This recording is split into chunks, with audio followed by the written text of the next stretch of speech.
water at the bottom of the ocean is calm compared to what's taking place on the surface.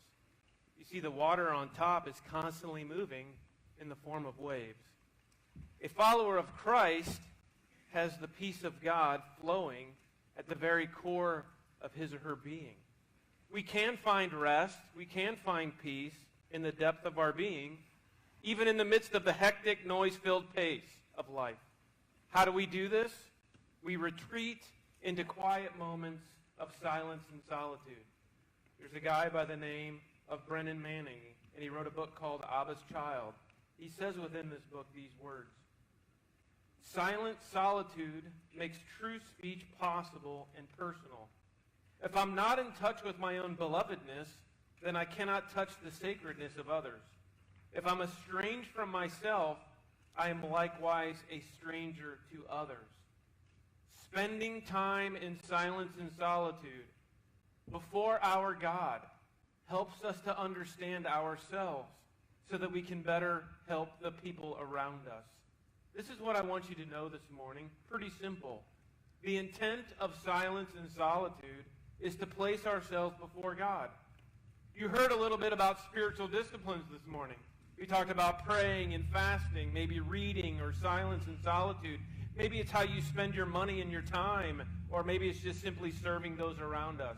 We know that those things in and of themselves do not transform us. They are habits that place us in the presence of God so that He can transform us. Only God can change us.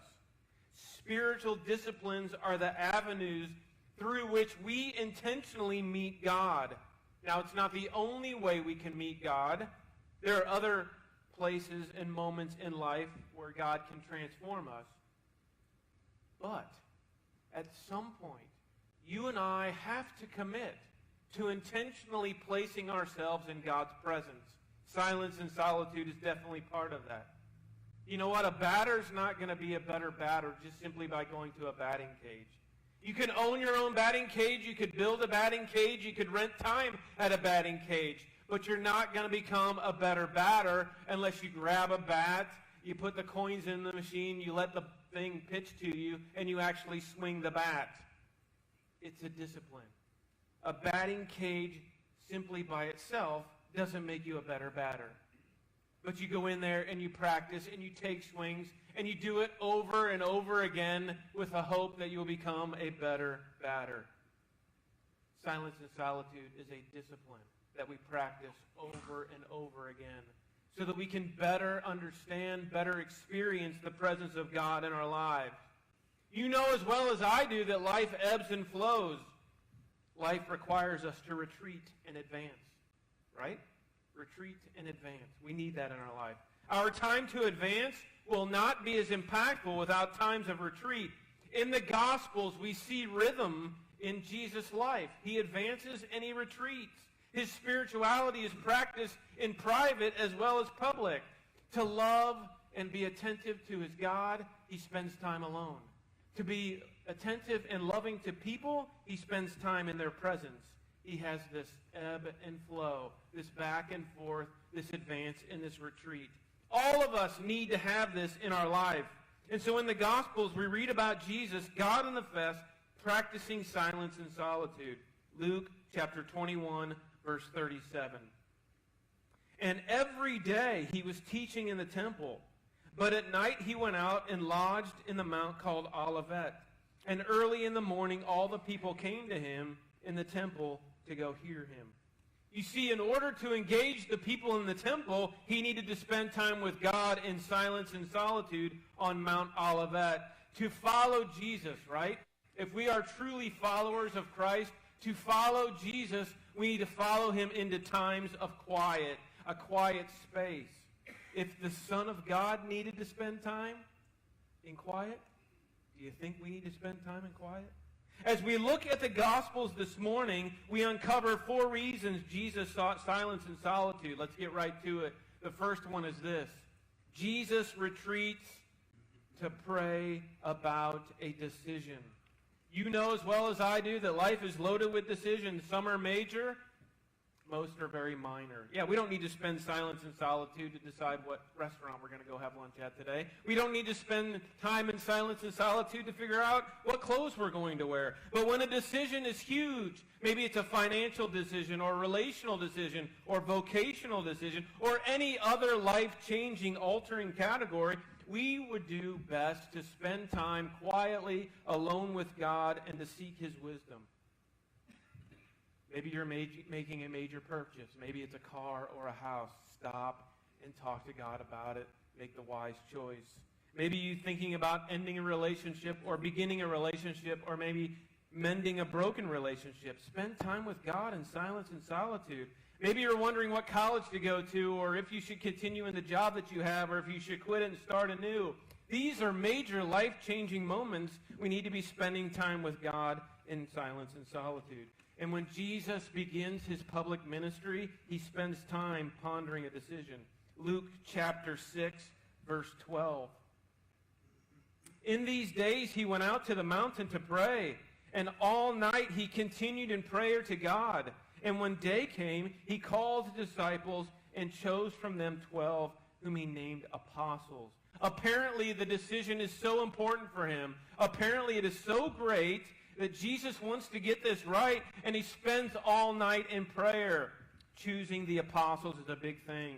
These guys, what are they going to do? They're going to be taught by him. They're going to receive his authority. They're going to be equipped and empowered to carry on his ministry and his kingdom. It's a big deal. It shouldn't surprise us that he spends all night praying. And the setting is Jesus simply having communion with his God.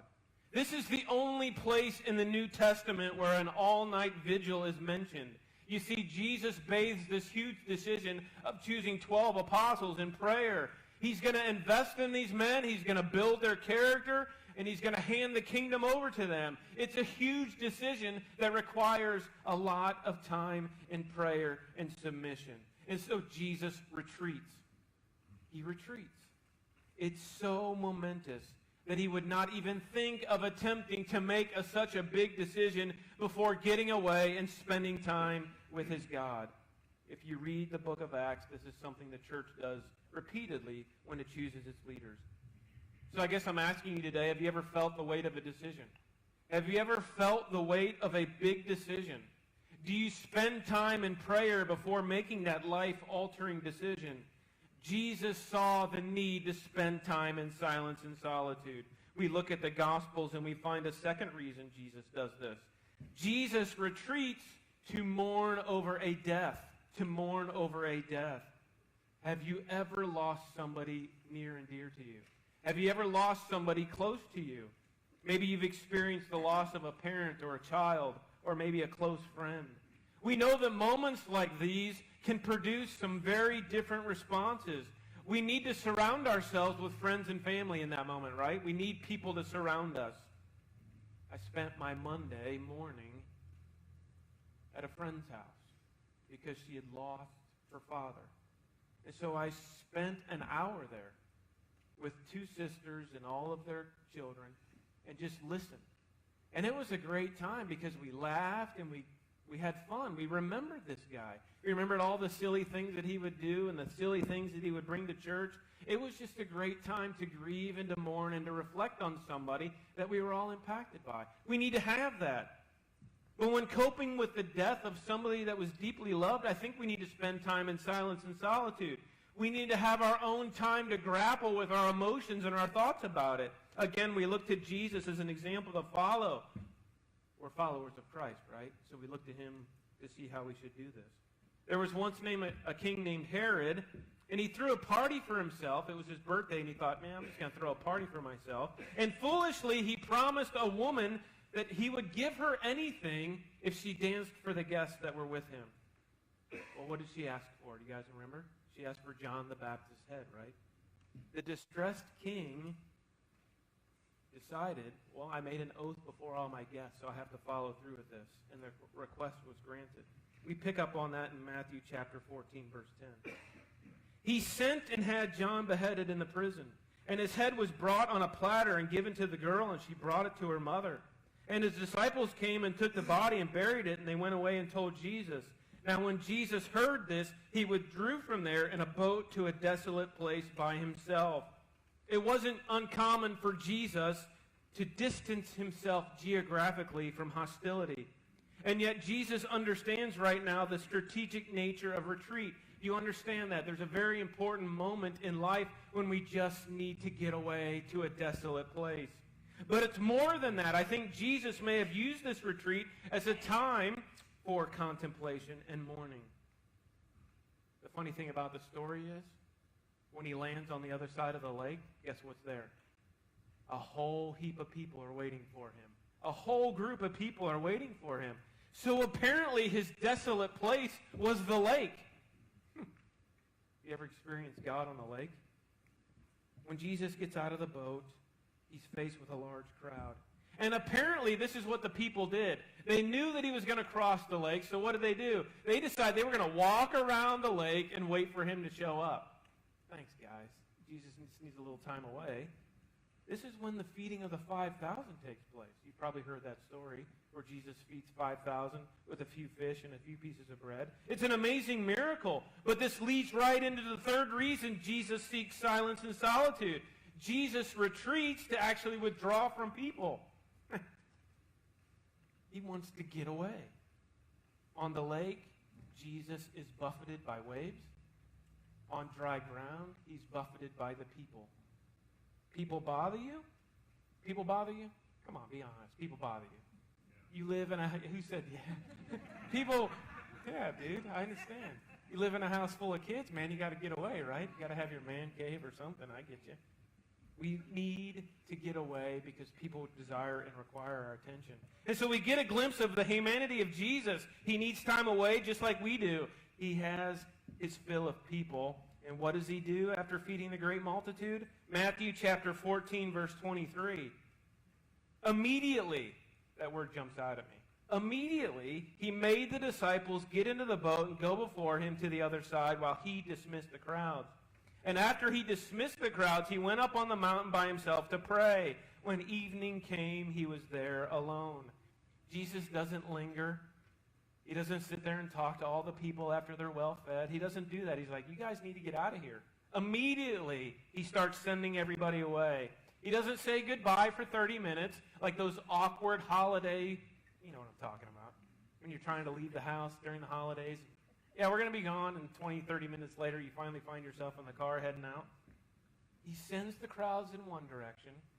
He sends the disciples in another direction, and he heads up a mountain. It reminds me of when I had little kids, and I'm like, you go to your room, you go to your room, and I'm going that way because I'm getting away from you.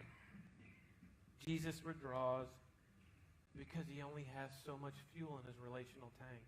And he needs to get away to refill that relational tank. Are you an introvert? Do you like spending time alone? People drain you. People drain you spending a lot of time with people. It drains you. Maybe you're an extrovert, and so a lot of silence and solitude is going to drain you. You need to be around people, and if you find yourself by yourself, you're going to go crazy. You know what? Some people be like, if I don't get me some people time, I'm just going to wilt. And then there's other people that be like, if I don't get me some quiet time, I'm just going to wilt. Which person are you? The reality is we need both in our life. Jesus advanced, Jesus retreated. We need to do the same thing. At the beginning of the gospel, Mark writes about this, about Jesus. Mark chapter 1, verse 35. And rising very early in the morning, while it was still dark, he departed and went out to a desolate place. And there he prayed. And Simon and those who were with him searched for him, and they found him and asked him, everyone's looking for you. And he said to them, let us go on to the next towns, that I may preach there also, for that is what I come to do. And went throughout all Galilee, preaching in their synagogues and casting out demons. Hey, Jesus, everybody's looking for you. A lot of people want your attention. Why are you out here all by yourself? Because I need to recharge, that's why. People wear me out. I need to recharge and get reconnected with God. Luke 4:42. And when it was day, he departed and went into a desolate, that word desolate place seems to come up a lot in the Gospels, doesn't it? And when it was day, he departed and went into a desolate place, and the people sought him and came to him. You know what? I'm spending time alone. I'm spending time in silence and solitude because people keep asking for my time. I'm praying. Perhaps he needs to know what God's direction is. Maybe he's praying to tap into some more power to heal and to preach. Whatever he's praying for, whatever he's praying about, he's providing us a habit. We need to advance and we need to retreat. Jesus has a busy night. It's sunset and the people are bringing him all kinds of stuff. Heal this person, cast out this demon. And then the demons shout when they're cast out, "You're the Son of God." And Jesus quiets them because it's not time for him to reveal his identity. After a long enough evening, Jesus departs and goes to that desolate place. And yet the people still sought him and they wanted to come to him. Luke chapter 5, verse 15. But now, even more, the report about him went abroad, and great crowds gathered to hear him and to be healed of their infirmities. But he would withdraw to desolate places and pray. You probably need to gain some perspective. You probably need to tap into God's power and strength. You got to retreat into silence and solitude if you want to find these things. So Jesus retreats to pray about a decision. He retreats to mourn over a death. He retreats to withdraw from people. Finally, Jesus retreats to pray through difficulty. You know life is full of tough situations. We experience fatigue. We're drained. We feel exhausted. Maybe you're dealing with pain or anxiety, fear or criticism. Maybe there's sleeplessness or restlessness. Maybe it's the burden of a relationship or a responsibility. I don't know what it is. I don't know what you're experiencing. But you need silence and solitude to step out of the fray because life can feel like a battle sometimes. We need to retreat to remember our source of strength and to recharge our batteries. Perhaps in retreat we refocus and recommit to what God wants us to do. Again, let's consider Jesus one more time. At the very moment, the most critical moment on his earthly life, he retreats, he kneels, and he prays. He's struggling with his thoughts. He's struggling with his emotions because he's about to die on the cross and take upon the sin of the world. In a moment of extreme difficulty, anxiety, and grief, these are the words of Jesus. And he came out and he went, as was his custom, to the Mount of Olives. And the disciples followed him. And when he came to the place, he said to them, "Pray that you may not enter in temptation." And he withdrew from them about a stone's throw. He knelt down and he prayed, saying, "Father, if you are willing, remove this cup from me. Nevertheless, not my will, but yours be done." I find it interesting that in a moment of disorientation, Jesus prays for reorientation. In a time of retreat, he prays for advance. In a prayer of petition, he responds with submission. This silence and solitude is the place that he renews his commitment to God, that he finds restoration for his soul, and that he relinquishes his own agenda for that of God's. Silence and solitude is the breeding ground for deep, authentic transformation of our souls.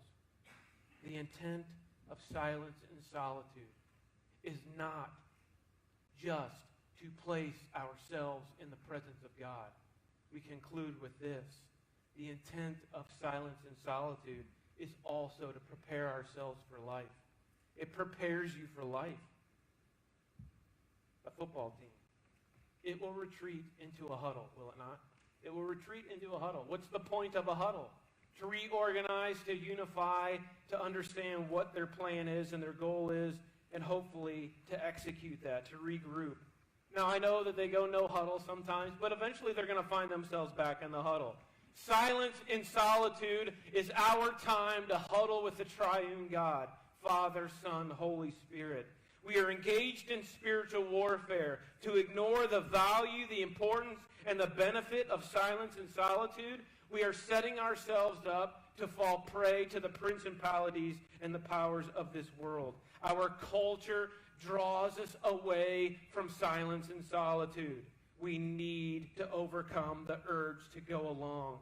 The Spirit is leading you into retreat. Will you follow? Mother Teresa said this. We too are called to withdraw at certain intervals.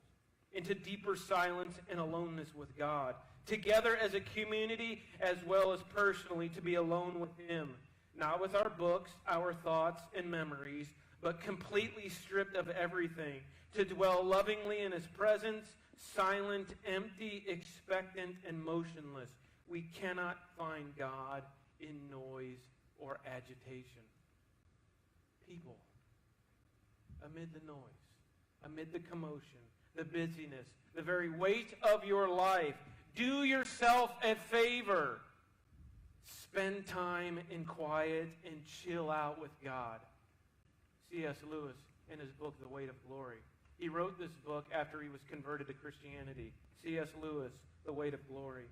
We live, in fact, in a world starved for solitude, silence, and private, and therefore starved for meditation and true friendship.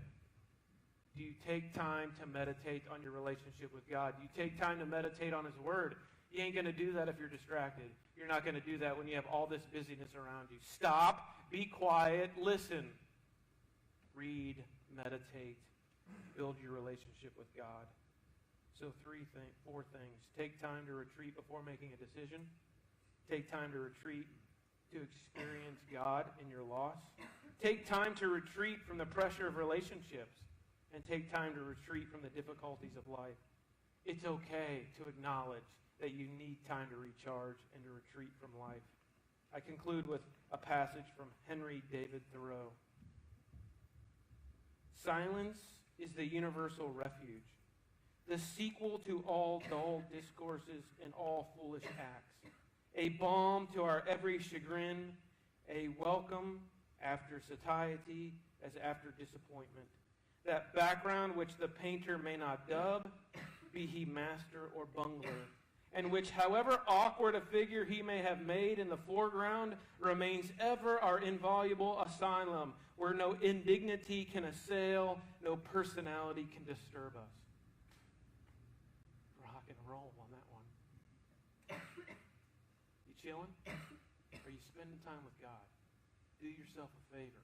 Build silence and solitude into your life. Father, we come before you again today. Very grateful for our time together. Very grateful for this challenge to us to stop, to put everything away, to set the distractions aside, to put our busyness on hold so that we can actually build a relationship with you. It is our intentional moment to be with you so that you can do a work in our life. It's not going to transform us, silence and solitude. You are going to transform us. Help us to intentionally place ourselves in your presence. Amen.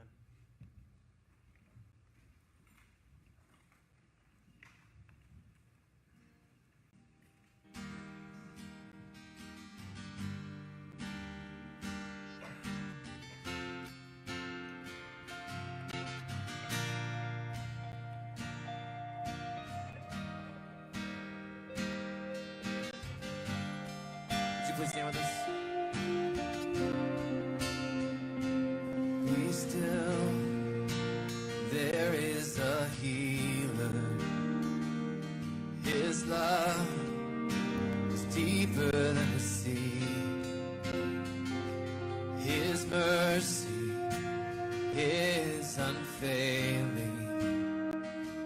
His arms, fortress for the weak. Let